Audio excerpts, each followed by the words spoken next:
दोस्त साहब, आपने सुना जो राना एहसान साहब कह रहे हैं, अफसोसनाक अमल था।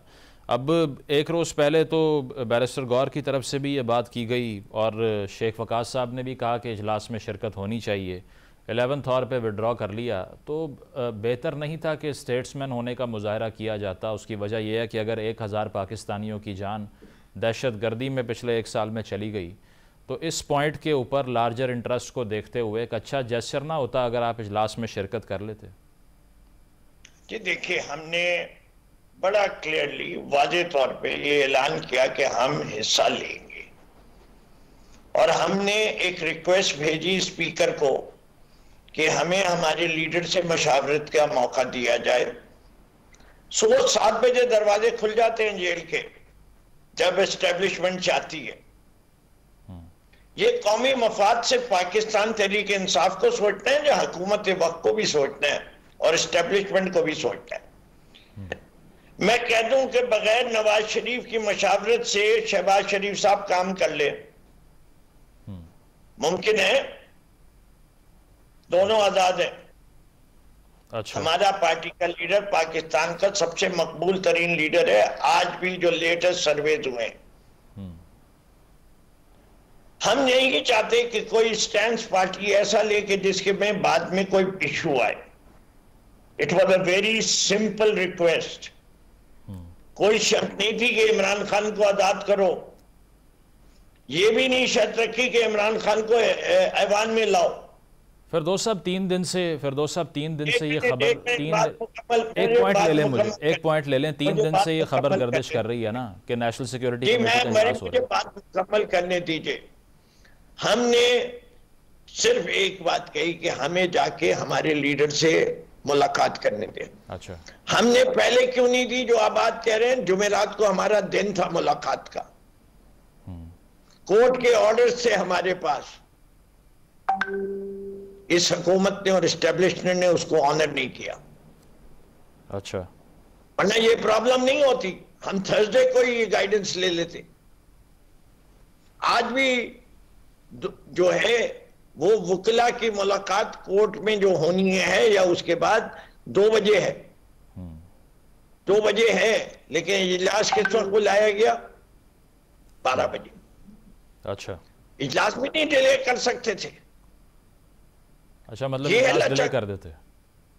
अरे 2 घंटे डिले, 1 दिन डिले कर देते अगर आप नहीं चाहते थे कि कोई स्पेशल ट्रीटमेंट दिखाना है। आप आफ्टर इफ्तार कर लेते। क्या असेंबली मिली नहीं है? अच्छा। फिर पहले क्या ऐवान में डिबेट नहीं होनी चाहिए? और उसके बाद नेशनल सिक्योरिटी, क्योंकि हर आदमी जो बलूचिस्तान से, केपी से आया हुआ है या बॉर्डरिंग पंजाब से आया हुआ है, उसका पॉइंट ऑफ व्यू तो आने थे कि लोग क्या चाह रहे हैं। जब उनका पॉइंट ऑफ व्यू आ जाता है तब तो बड़ी अच्छी होती। हमने क्या कहा है? आपने सारे लोगों को तो नहीं दावतनामा दे रहे इसमें नेशनल सिक्योरिटी काउंसिल में, जबकि ये इतना अहम मौजू है केस के ऊपर। फिर बात करते हैं जी अली अमीन गंडापुर और उसके डिफरेंस की।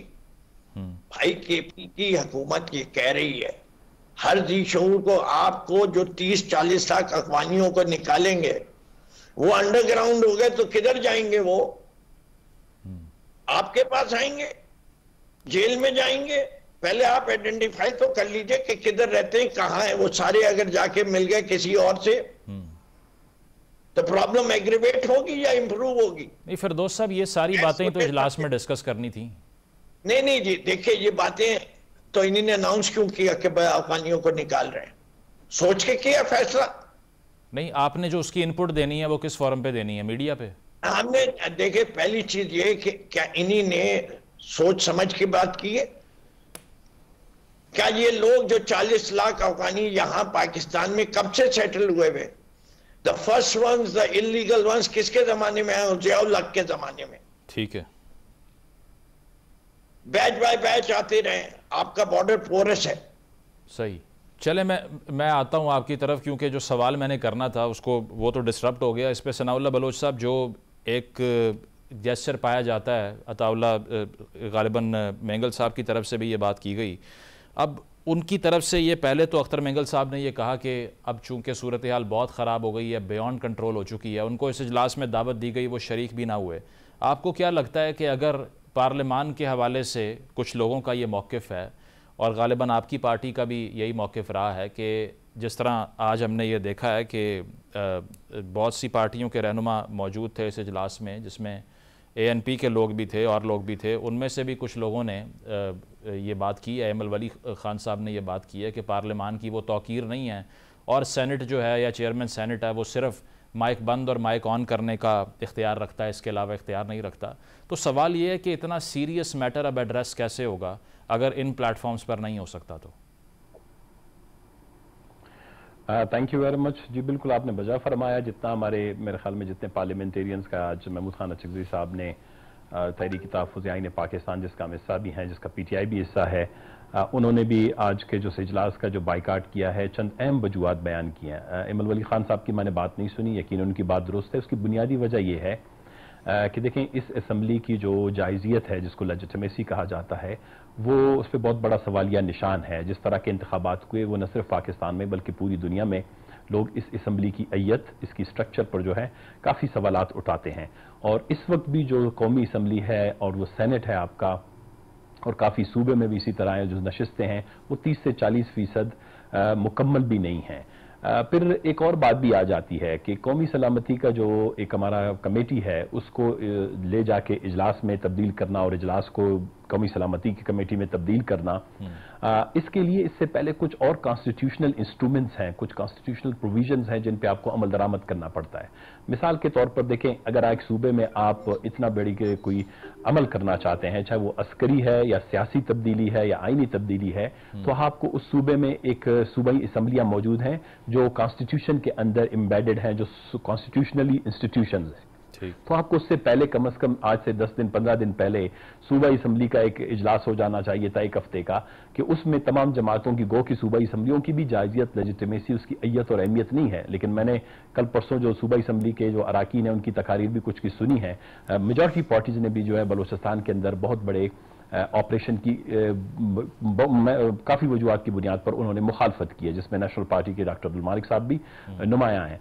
तो मेरे ख्याल में सूबाई असम्बली में तफसीलन इस पर बहस होनी चाहिए थी, कुछ रिकमेंडेशंस बनने चाहिए थे। फिर इसके बाद आपके पास एक और कॉन्स्टिट्यूशनल इंस्ट्रूमेंट है, इंस्टीट्यूशन है, जिसको हम काउंसिल ऑफ कॉमन इंटरेस्ट कहते हैं। कॉन्स्टिट्यूशन का आर्टिकल 153 के तहत आप काउंसिल ऑफ कॉमन इंटरेस्ट में, फिर यही बात आ जाती है कि यहां पर भी वो जो लोग काउंसिल ऑफ कॉमन इंटरेस्ट में बैठेंगे उनकी भी जायजियत और लेजिटिमेसी सवालिया निशान है, यानी उन पे लोगों का एतमाद नहीं रहा है। वो एंड पिक्ड लोग हैं जिनको चीफ मिनिस्टर लेकिन सनाउल्लाह साहब, आप जो कह रहे हैं सूबाई असम्बली का इजलास हो जाना चाहिए था, इससे पहले वहां अंडर डिस्कशन आना चाहिए था, उनकी जायजियत पे कोई सवाल नहीं है। वो भी तो हो सकता है फिर, अगर आप पूरे सिस्टम को क्वेश्चन कर रहे हैं। I M questioning the entire system, इसीलिए मैंने शुरू में ही कहा कि इलेक्शन की जो मुकम्मल इलेक्शन की, लेकिन फिर भी एक प्रोसीजर्स होते हैं। Even the procedure itself is not adopted, whether it's legitimate और इलेजिटिमेट। मैं तो कह रहा हूं कि जायजियत काउंसिल ऑफ कॉमन इंटरेस्ट की इस वक्त नहीं है, प्रोविंशियल असेंबली की नहीं है, इंटर प्रोविंशियल कोऑर्डिनेशन का आपका एक मिनिस्ट्री है जिसका आज तक किसी ने नाम नहीं सुना है, जिसके बहुत बड़े पैसे जिसके लिए जारी होते हैं। फिर उसके बाद आ जाता है आपका पार्लियामेंट का इजलास। उसमें आप मुश्तरका इजलास अगर रखते हैं तो मुश्तरका इजलास में मेरी जो राय में, अगर हम तो नहीं है असम्बली में, सरदार अख्तर मेंगल साहब ने तो रिजाइन किया, इसलिए उनका तो जाना ही नहीं बनता है। 6 महीने पहले 7 महीने पहले रिजाइन करने वाला शख्स दोबारा कैसे असम्बली में जा सकता है? बलोच लोग हैं, मुनासिब नहीं है। जो बात हमने एक दफा अपनी जुबान से कह दी वो फिर हम उसको दोबारा नहीं उठाते।